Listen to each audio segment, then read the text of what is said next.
je m'appelle Mélanie Bellemare. J'ai enseigné au secondaire pendant 20 ans. Et ensuite, je me suis retrouvée sur l'équipe de négociation nationale à la FSE-CSQ. Et après, j'ai pris un poste à la vie pédagogique et professionnelle. J'ai comme dossier le secondaire, la FGA et plusieurs autres. Donc, moi, c'est Sébastien Bouchard. Ça fait une quinzaine d'années que je travaille à la FSE.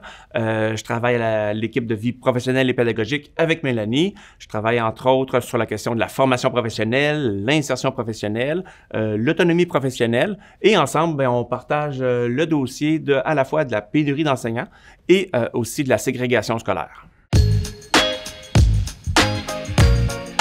Alors, voici la question. Qu'est-ce que la FSE-CSQ a mis en place spécifiquement pour la formation professionnelle et pour la formation générale des adultes? Beaucoup de choses. Au fil des années, il y a eu beaucoup d'impacts positifs.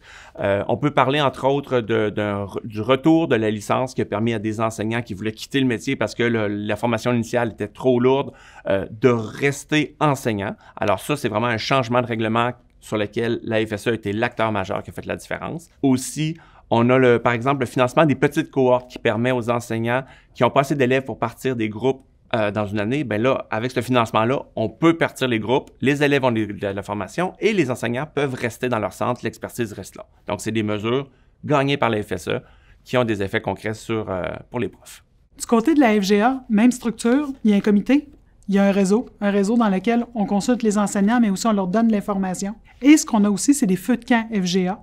Donc, en plus d'avoir des sondages et autres, c'est qu'on a des moments où, sur l'heure du dîner, par exemple, des profs d'un peu partout au Québec se réunissent et discutent d'un sujet. Notre dernier sujet, c'était l'assiduité et l'absentéisme des élèves.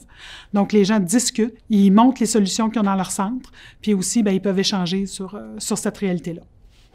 Allons-y. C'est quoi notre question? Plus concrètement, qu'est-ce que le contact avec les membres vous amène dans votre travail?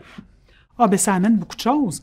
Parce qu'il faut comprendre que moi, je ne suis pas nécessairement une prof de la FGA, mais il faut que j'acquière toutes les connaissances des profs de la FGA. Comment fonctionne leur centre, comment fonctionne la réalité. Pour le secondaire, c'est plus facile, mais avoir quand même un contact avec les membres, c'est important. On ne veut pas être déconnecté du terrain. Puis, comprendre leur réalité quotidienne, c'est essentiel. L'objectif de la FSE, c'est comme une machine à consulter les enseignants pour mieux les représenter. C'est ça qu'on fait. C'est aussi souvent les profs qui vont nous donner l'exemple concret qui fesse.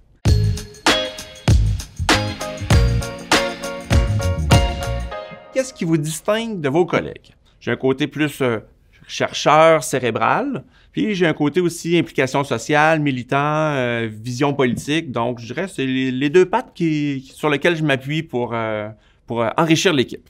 D'un bon côté, moi, je vous dirais que j'ai un côté très terre-à-terre. J'aime ce qui est concret, j'aime ce qui est pratique, j'aime savoir ce que ça va donner. Voilà. Qu'est-ce qui vous rend fier de travailler à la FSE? Ça, c'est facile à répondre, ça.